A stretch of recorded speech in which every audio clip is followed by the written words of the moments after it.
Hello everyone, this is Mamta Samariya Khandelwal and you are watching MSK chemistry. तो structure of atom chapter 4 की exercises part 2 को हम discuss करने वाले हैं। एक्सरसाइजेस के पार्ट 1 को हम लेक्चर 100 में डिस्कस कर चुके हैं। लेक्चर नंबर आप थंबनेल पर देख सकते हैं। तो आज हम question 6 I to T in questions को हम डिस्कस करने वाले हैं। तो शुरुआत करते हैं मोटिवेशन के साथ। Thought for students: A person who never made a mistake never tried anything new। ये है आपकी मोटिवेशन के लिए और हमारे मोटिवेशन के लिए आपका एक लाइक। चैनल पर अगर नए हैं तो please subscribe our channel and hit the bell icon. Question 6I इसको डिस्कस करते हैं। तो ये बोल रहे हैं कि एनामलस बिहेवियर कॉपर और क्रोमियम का क्यों होता है। तो ये देखिए, ये क्रोमियम है जिसका एटॉमिक नंबर 24 होता है और कॉपर का 29 होता है। तो जो एक्सपेक्टेड क्रोमियम का इलेक्ट्रॉनिक कॉन्फ़िगरेशन है वो होना चाहिए 3d4 4s2 और इसी तरीके से कॉपर का होना चाहिए 3d9 4s2। लेकिन ऐसा नहीं होता है क्योंकि जो हाफ फील्ड और कंप्लीटली फील्ड ऑर्बिटल्स होते हैं उनकी स्टेबिलिटी ज़्यादा होती है ड्यू टू सिमेट्री। तो होता क्या है कि इन इलेक्ट्रॉन्स के बीच में रिपल्शन होता है और उस रिपल्शन की वजह से ये 4s2 का जो एक इलेक्ट्रॉन है वो शिफ्ट हो जाता है 3d में। तो जो फाइनली जो 3d5 4s1 ये जो कॉन्फ़िगरेशन है ये ज़्यादा स्टेबल होता है ड्यू टू सिमेट्री। और इसी तरीके से यहाँ पे 4s2 से एक इलेक्ट्रॉन शिफ्ट हो जाता है 3d में और नया जो कॉन्फ़िगरेशन बनता है वो 3d10 4s1 होता है। तो यहाँ पे देखिए 3d ऑर्बिटल कंप्लीटली फिल्ड है और 4s हाफ फील्ड है और हाफ फील्ड और completely filled orbitals due to symmetry are more stable. तो ये सब चीज़ें यहाँ पे हमने लिख दी हैं जो मैंने भी एक्सप्लेन किया था, आप स्क्रीनशॉट ले सकते हैं।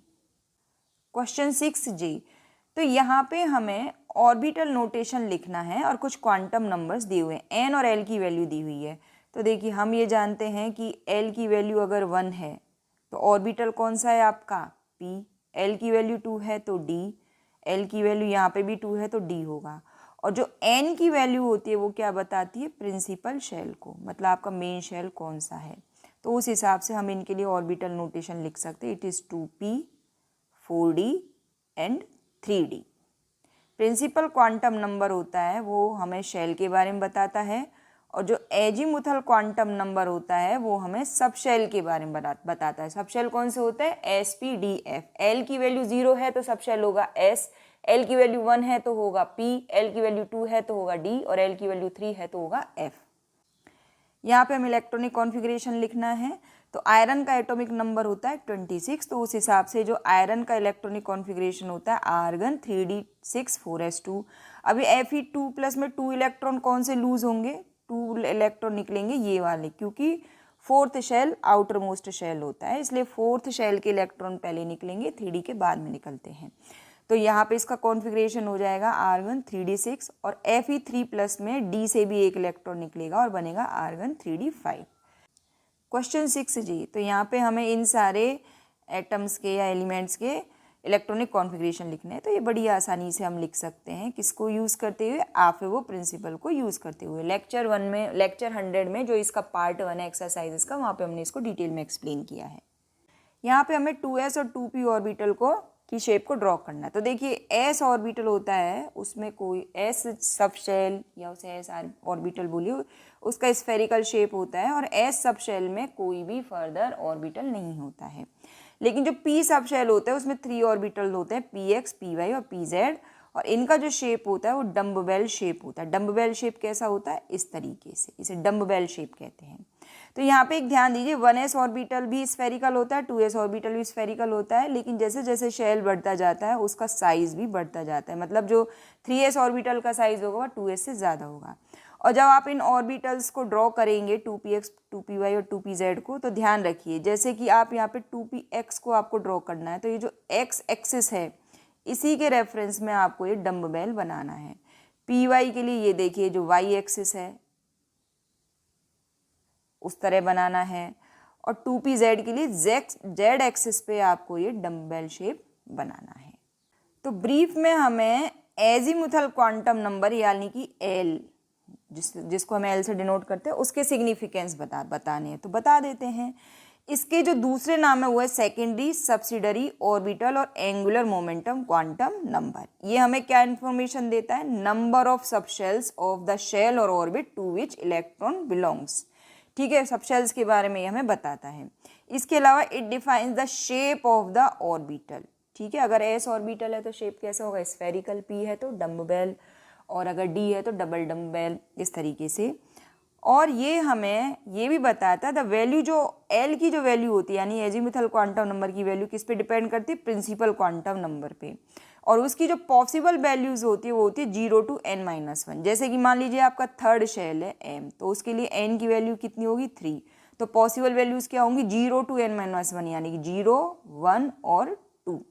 ठीक है, और L की वैल्यू आप जानते हैं 0 के लिए S सबशेल, 1 के लिए P सबशेल, 2 के लिए D सबशेल और 3 के लिए F सबशेल होता है।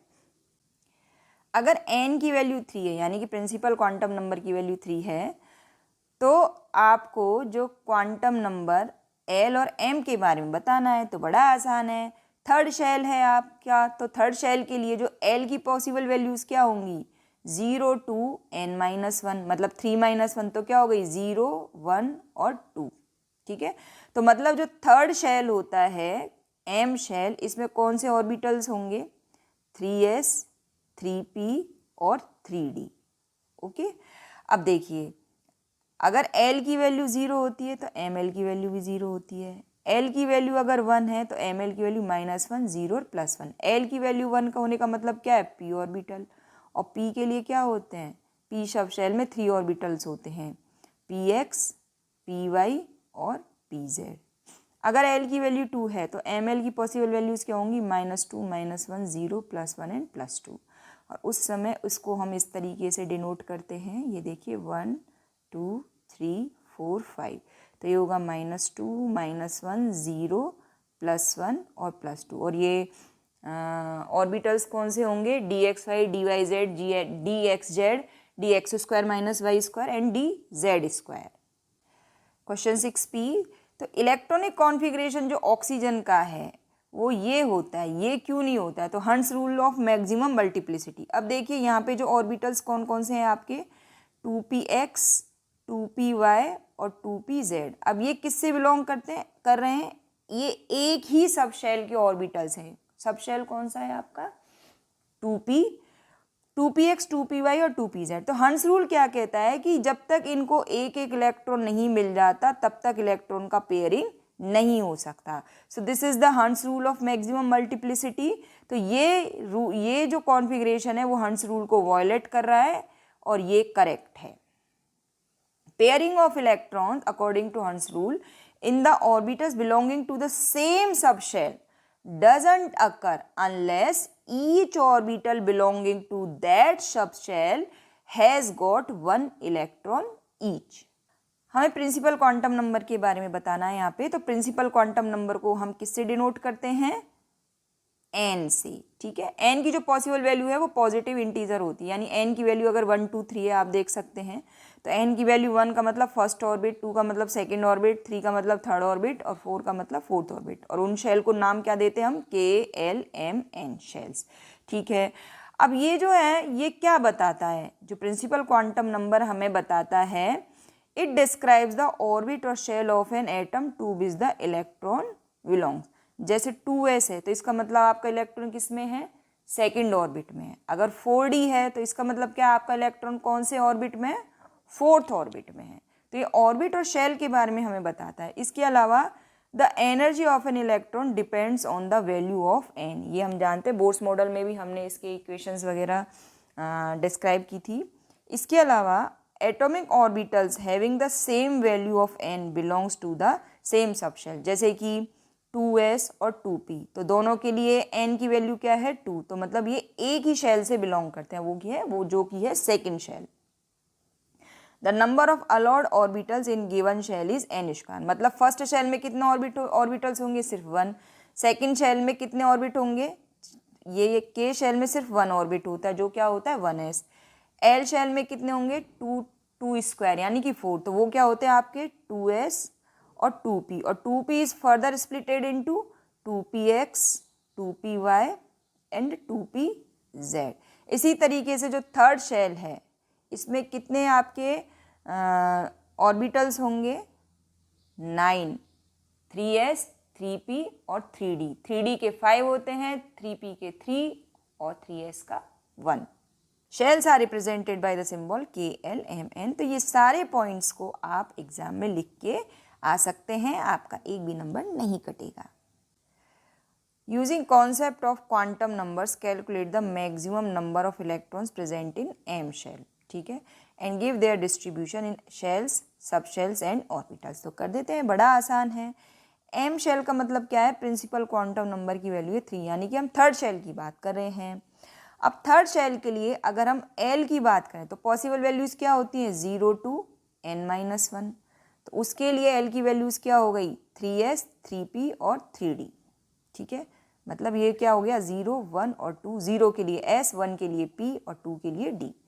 तो उसमें जो L की वैल्यूज़ होंगी वो क्या होंगी? 3s, 3p एंड 3d, ठीक है। तो ये क्या हो गया हमारा? Azimuthal quantum number. अब जो number of orbitals in given shell is equal to n²। तो टोटल ऑर्बिटल कितने होंगे इसमें? 9, जो कि 9 कौन से होंगे? एक होगा 3s, 3 होंगे 3p के और 5 होंगे 3d के। ये सब मैंने यहाँ पे लिख दिए हैं। अब टोटल नंबर ऑफ इलेक्ट्रॉन्स कितने होते हैं मैक्सिमम किसी शेल में? 2n²। तो यहाँ पे कितने इलेक्ट्रॉन आएंगे? टोटल 18। यहाँ पे हमें अनपेयर्ड इलेक्ट्रॉन बताने, किसमें? सिलिकॉन और क्रोमियम में। तो सिलिकॉन का पहले हम इलेक्ट्रॉनिक कॉन्फ़िगरेशन लिखते हैं।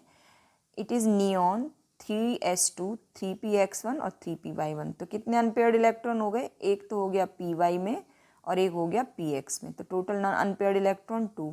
और क्रोमियम में अनपेयर्ड इलेक्ट्रॉन कितने होंगे? 3d5 और 4s1। मतलब 5 + 1 = 6। An atom of an element contains 29 electrons and 35 neutrons। इसका हमें इसमें नंबर ऑफ प्रोटॉन्स बताने हैं और इसका इलेक्ट्रॉनिक कॉन्फ़िगरेशन लिखना है। तो बड़ा आसान है क्योंकि एटम यहाँ पे कैसा है? न्यूट्रल है। तो जितने नंबर ऑफ इलेक्ट्रॉन्स होंगे वो किसके इक्वल होंगे? Number of protons.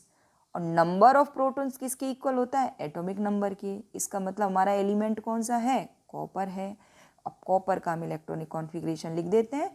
It is 3d10 4s1। तो इस तरीके से हमने जो चैप्टर स्ट्रक्चर ऑफ एटम है इसकी कंप्लीट एक्सरसाइजेस को सॉल्व कर लिया है। आई होप आपको ये वीडियो पसंद आया होगा। एक लाइक तो बनता है हमारे मोटिवेशन के लिए। Thank you for watching MSK chemistry.